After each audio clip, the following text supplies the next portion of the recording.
Good morning, ladies and gents, and welcome back to the channel. If you're new, my name is Lee, aka Rollin Thunder, and in today's video we are testing out a new ND filter, the ND4. So sit back, relax, grab a cup of tea, and let us get into the video.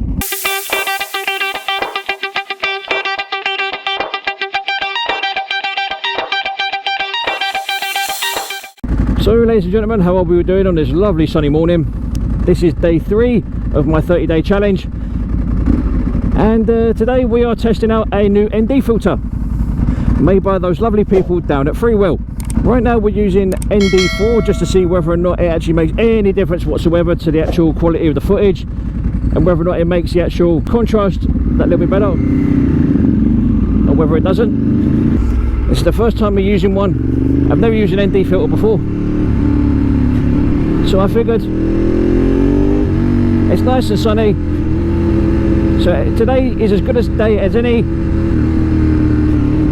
to give an ND filter a try. Now, a lot of motovloggers that I see and follow use ND filters on a regular basis, and by all accounts it helps make the clarity of their footage and the editing process a lot better, a lot smoother, and just generally makes everything look a little bit crisper. And that's what I'm hoping to achieve here. I'm still recording at 1080 at 30. However, I'm very curious as to see what this footage would look like at 4K at 30, or 4K 60 even. That will be another test that I do with either the ND4 that I've currently got on, or the ND8 that I have at home. Now, by all accounts, you can go up to as dark as ND30, I think it is, or maybe even darker, I'm not 100% sure. But I was recommended ND4 and ND8 because, let's face it, in the UK it's never as sunny as it is in, say, America. So what I'm hoping to achieve is a good balance of contrast, shade and brightness, which is what us as motovloggers strive for. Sometimes it works, sometimes it doesn't. Sometimes a little bit of colour grading is required, or even potentially a little bit of you know, one of those LUTs. But I'm hoping that we're trying out this ND filter, I should get some sort of way to some sort of, in inverted commas, clarity.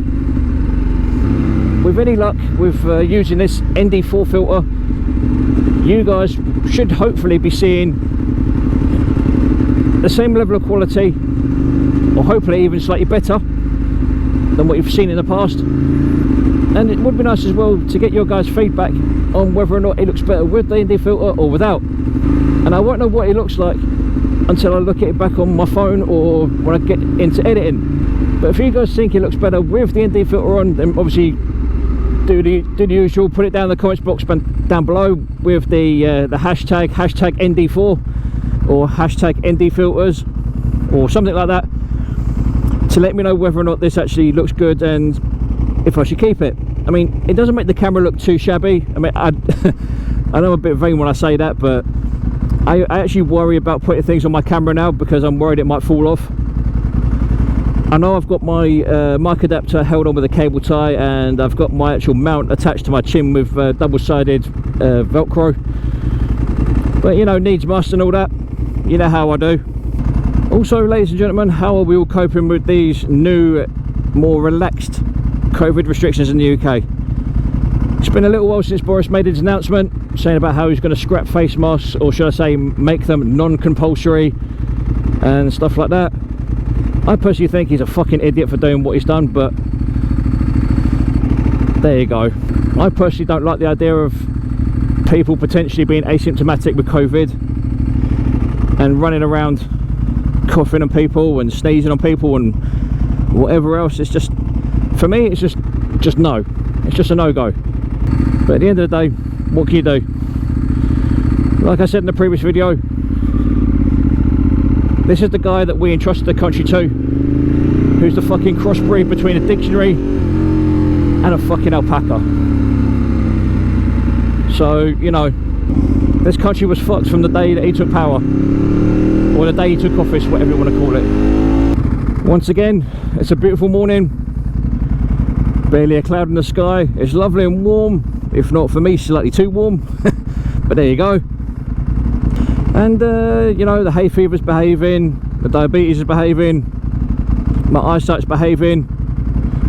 Well, I say the diabetes is behaving, I mean I've practically got rid of it, so I don't have to worry about it behaving at all, really. It's just one of those things that I've been advised to keep an eye on. As well as what I said in the previous video, I am actually looking to have Reese and Aaron down at Bike Nuts have a look at the bike again, just to give her a bit of a spruce up. I want to get new tyres, new chain sprockets. I possibly want to be looking at getting some new front wheel bearings, getting the fork oil changed, and then I'm going to take her to a place in Twickenham, forgive me I can't remember the name, and have her set up suspension wise for me, so that I can actually enjoy riding her throughout the summer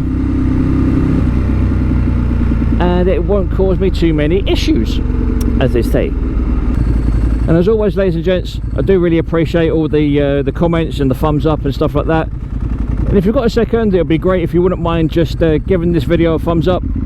It does help the channel out a lot. It helps me grow as a creator, and it makes the channel grow as an entity on YouTube. And I will love you a long time for it. So with that being said, what we're thinking so far on the ND filter side of things. We're thinking good, we're thinking bad, we're thinking somewhere in the middle. I'm hoping it's going to look okay, because the idea is that I'm going to record this video as it is, and I'm not going to do any colour grading or any colour adjustments or enhancements, and I'm literally going to do my jump cuts like I normally do, and then I'm just going to post it. So I want you guys to see the raw footage for what it is and where I can improve. Because I dare say I could probably do a little bit better than what I do, but I want to see what you guys think of it as it is, because you guys know what I'm like. I'm a bit of a perfectionist. I can be a little bit anal even with my own content, but as they say, you are your own worst critic. I want to get my footage as good as I possibly can with the equipment that I currently use, if that makes any sense whatsoever. Because at the end of the day, you know, if the footage looks terrible, I'd rather people tell me than just be like, oh yeah, Lee, looks fine, looks fine, looks fine, and then 6 months down the later the video absolutely fucking tanks. You know, those are the sort of things I want to avoid, which is why I do what I do and I ask the questions that I ask. Because if I don't ask the questions, I won't get the right answers. Do you know what I mean? Because I would love nothing more. Alright, love, calm down. Fucking hell, she's got bigger legs than I do.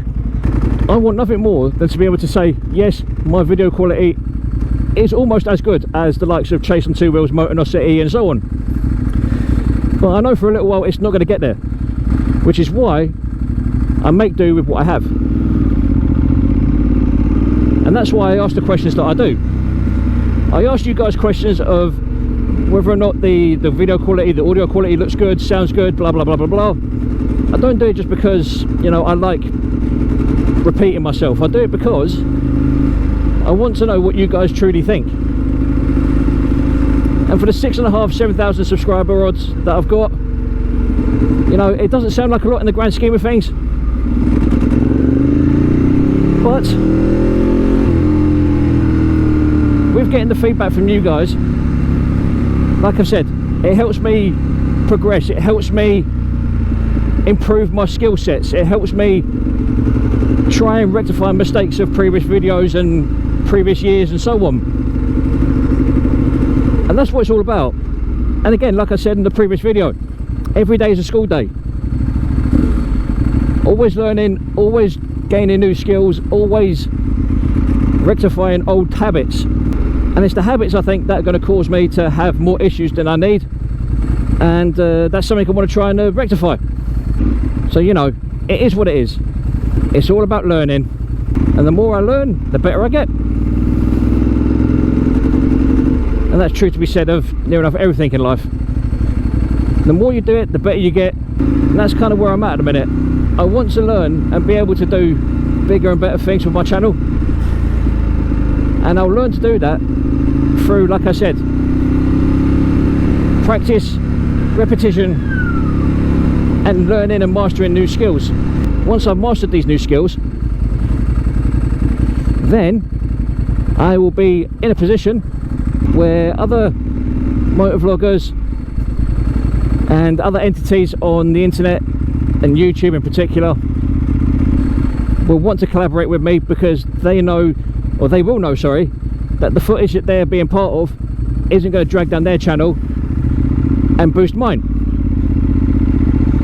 It'll be more of like a mutual improvement, shall we say, or a mutual a mutual increase of general feedback, general followings, and so on. And that's kind of where I'm at. And I'd like nothing more than to be able to collaborate with the likes of the Misden Flyer, Land Chop Rides.